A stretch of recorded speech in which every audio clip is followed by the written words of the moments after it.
Selamat berjumpa kembali anak-anak dalam materi PJOK pada hari ini sesuai dengan materi yang akan Pak sampaikan, yaitu tentang kebugaran jasmani.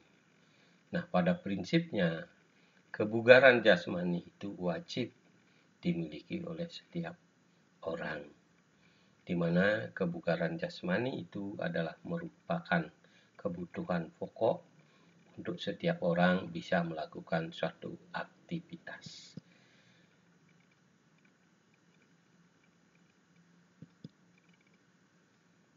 Nah, jadi anak-anak sekalian, biar anak-anak memahami apa sih kebugaran jasmani itu.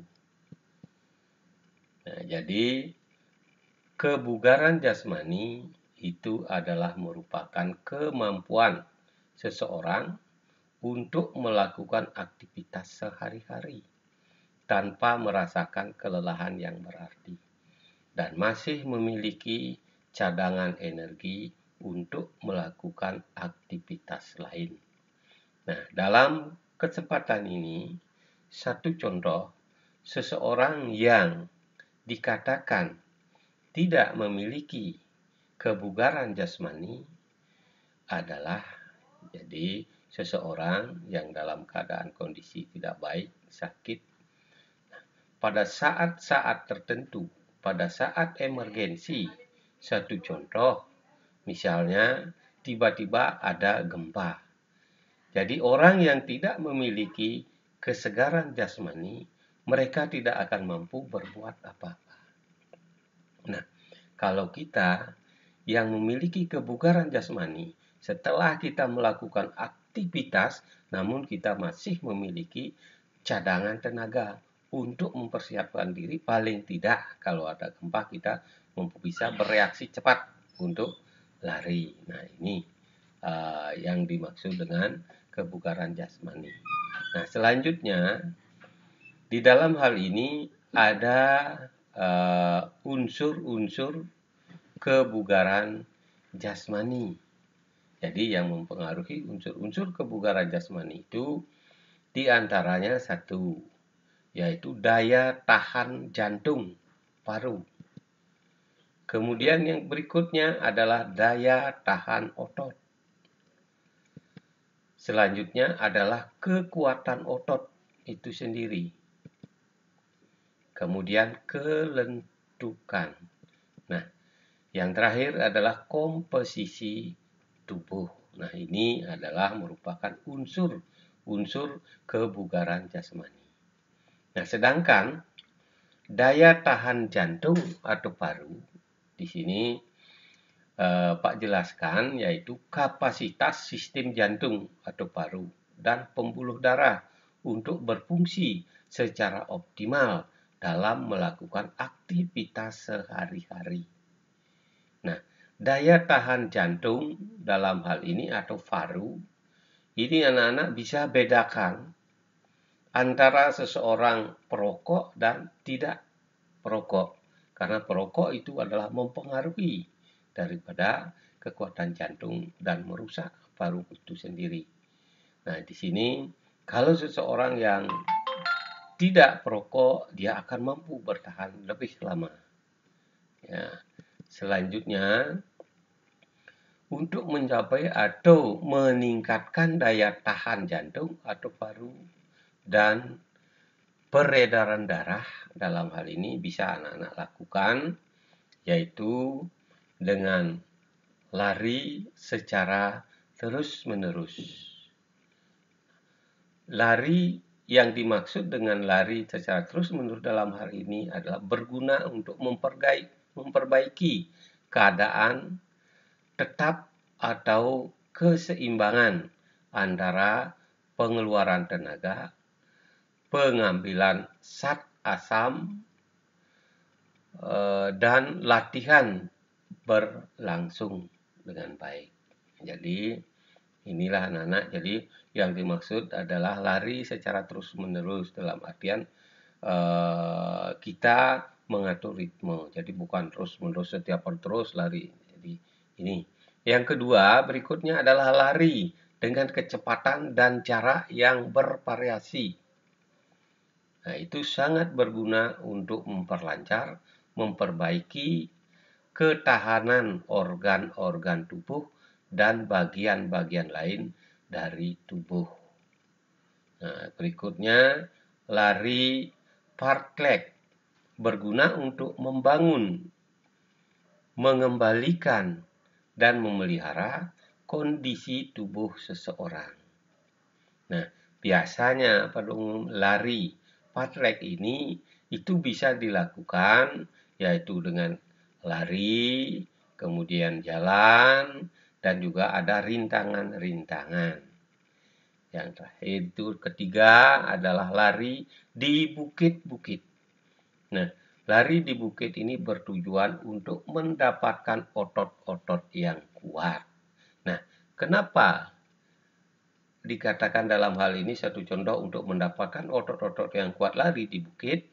Karena dengan berlari di bukit itu kita bisa menambah beban atau ketinggian bukit. Jadi kita terus menanjakan sehingga bisa bertujuan untuk mendapatkan otot-otot yang kuat. Nah, satu contoh lari fartlek. Nih, kita lihat pada gambar. Jadi, seorang pelari yaitu bisa lari, ada jalan, dan lain sebagainya. Kita lari di bukit-bukit. Seperti ini tujuannya tadi adalah untuk melatih satu kekuatan otot. Jadi dengan adanya tanyakan-tanyakan yang tinggi sehingga otot-otot kita itu mendapat tekanan-tekanan yang lebih kuat sehingga baik untuk melakukan kekuatan otot. Nah, kemudian lari secara terus-menerus. Jadi satu contoh yang dimaksud dengan lari secara terus-menerus itu lari lintas alam. Itu tidak ada tanpa ada berhenti dengan ketentuan jarak yang diatur 5 km, jadi tidak ada istirahat. Nah, kemudian lari dengan jarak tertentu. Nah, ini lari dengan jarak tertentu. Dalam hal ini, satu contoh itu bisa dilakukan di stadion pada perlombaan-perlombaan lari sprint atau lari 100 meter dan lari jarak menengah yang bisa dilakukan dengan jarak-jarak yang telah ditentukan. Nah, kemudian berikutnya adalah daya tahan otot. Jadi yang dimaksud dengan daya tahan otot dalam hal ini adalah kapasitas atau kelompok otot untuk berkontraksi berulang-ulang terhadap suatu rangsangan dalam jangka waktu tertentu. Daya tahan otot. Nah, kemudian kekuatan otot. Nah, tegangan yang dapat dihasilkan oleh otot-otot pada suatu kontraksi dengan beban maksimal. Jadi sekali lagi kekuatan otot dapat dihasilkan oleh otot-otot pada suatu kontraksi dengan beban maksimal.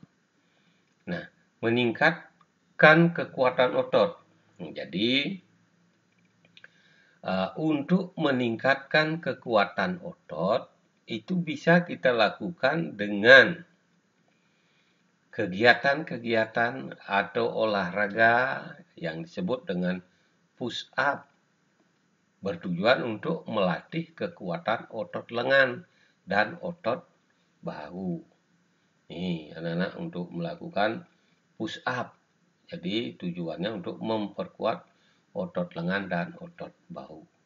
Kemudian sit up bertujuan untuk melatih kekuatan alat perut, otot perut. Nah, jadi sit up itu bertujuan untuk melatih kekuatan otot perut. Nah, ini untuk memperkuat otot perut dan mengurangi lemak-lemak. Bagi yang kegemukan itu bisa dilakukan tiap hari, kita lakukan sampai 10 kali. Nah, sehingga bisa memperkuat daripada otot-otot perut. Back up itu bertujuan untuk melatih kekuatan otot punggung dan otot perut. Jadi back up adalah kebalikan daripada set up. Itu bertujuan untuk melatih kekuatan otot punggung dan otot perut. Kemudian squat jump. Itu bertujuan untuk melatih otot tungkai dan otot pinggul. Jadi squat jump itu dilakukan dengan tujuan melatih otot tungkai dan otot pinggul. Nah ini gambar bisa anak-anak perhatikan, yaitu yang dimaksud dengan gerakan push up. Nah jadi gerakan push up itu perhatikan, jadi antara tangan dan bahu. Jadi dari tidur kemudian angkat. Nah ini sudah biasa seperti apa yang kita lakukan di lapangan. Kemudian set up. Nah ini anak-anak perhatikan, set up gerakan yang benar. Itu bisa anak-anak perhatikan pada gambar berikutnya. Dan begitu pula back up, itu kebalikan daripada sit up. Jadi sama tujuan otot punggung dan otot perut. Kemudian squat jump. Nah ini dari posisi berdiri, kemudian kedua tangan di belakang kepala, jongkok dan lompat dengan posisi kaki lurus. Nah kemudian berikutnya, ini yang perlu nak perhatikan adalah kelenturan atau flexibility. Jadi, kelenturan itu adalah merupakan kemampuan tubuh untuk melakukan gerak melalui ruang gerak sendi secara maksimal. Jadi, kelenturan ya untuk melakukan, yaitu tubuh untuk melakukan gerak melalui ruang gerak atau sendi secara maksimal. Jadi seorang olahragawan itu harus memiliki satu kelenturan yang baik atau fleksibilitas. Nah pada umumnya ya olahraga senam, itu senam lantai, itu biasanya kelenturannya bagus ya anak-anak. Nah kemudian meningkatkan daya kelenturan. Nah, jadi latihan kelenturan secara dinamis merupakan pola pergerakan atau ayunan dari putaran sederhana. Jadi, latihan kelenturan statis yaitu 1. Kelenturan statis leher. Nah, jadi ini yang sering kita lakukan sebelum melakukan suatu aktivitas olahraga yang berat, maka kita perlu melakukan satu latihan kelenturan dengan kelenturan statis, yaitu dengan menggerakkan leher. Yang kedua, kelenturan statis jari dan pergelangan tangan. Nah, ini juga sebelum kita melakukan ini dengan menggerakkan pergelangan tangan, menarik kedua jari ke belakang dan lain sebagainya. Kelenturan tekuk siku, itu bisa kita lakukan juga untuk di lapangan sebelum kita melakukan aktivitas, kita lakukan lewat pemanasan. Kelenturan statis bahu, nomor 4. Nah, yang kelima, kelenturan statis batang tubuh. Kemudian yang keenam adalah kelenturan statis tungkai punggung. Ketujuh, kelenturan statis punggung.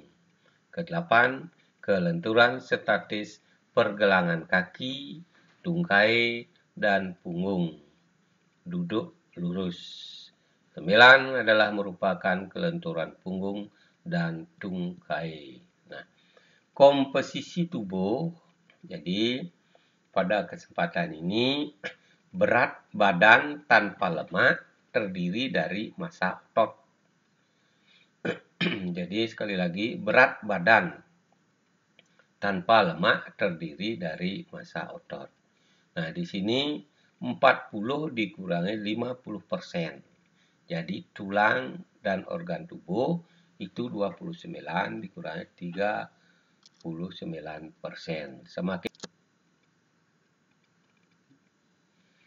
Jadi sekali lagi komposisi tubuh, jadi maksudnya dalam hal ini komposisi tubuh yang baik itu berat badan tanpa lemak terdiri dari massa otot. Jadi 40 sampai 50%. Kemudian tulang dan organ tubuh itu 29 sampai 39%. Nah, semakin kecil persentase lemak, maka kinerja tubuh seseorang akan lebih baik. Nah, di sini satu contoh dapat kita pakai satu perbandingan antara orang yang gemuk dan orang yang kurus. Jadi, semakin kecil persentase lemaknya, jadi orang yang gemuk karena kebanyakan lemak, dia geraknya akan semakin lambat dibandingkan dengan orang yang kecil atau 29 sampai 39 tubuhnya, lemaknya, sehingga gerakan dia semakin dinamis, elastis ya.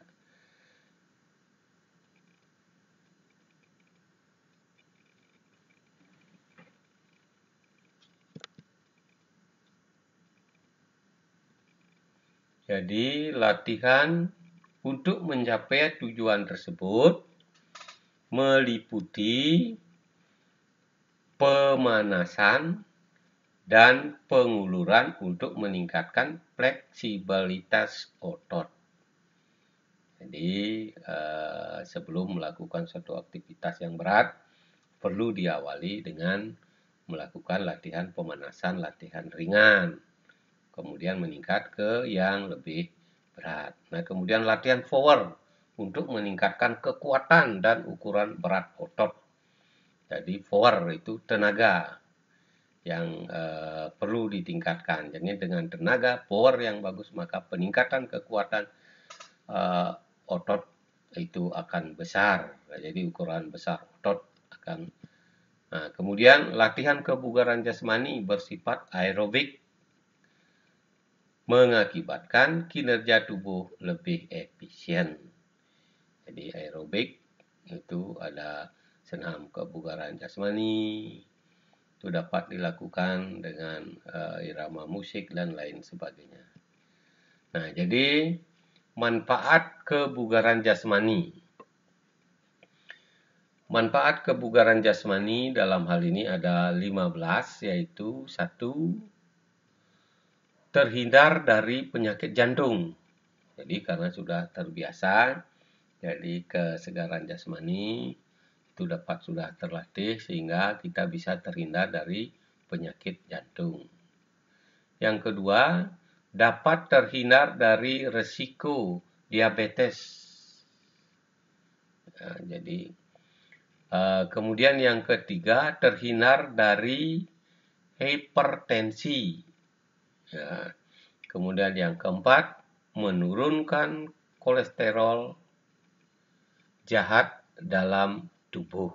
Jadi dengan melakukan aktivitas kebugaran jasmani, maka kolesterol dalam tubuh akan bisa turun atau bisa hilang. Kemudian yang kelima, terhindar dari resiko kanker.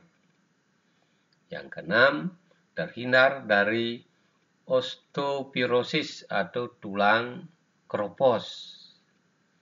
Yang ketujuh, meningkatkan mood atau suasana hati. Yang kedelapan, dapat meningkatkan energi.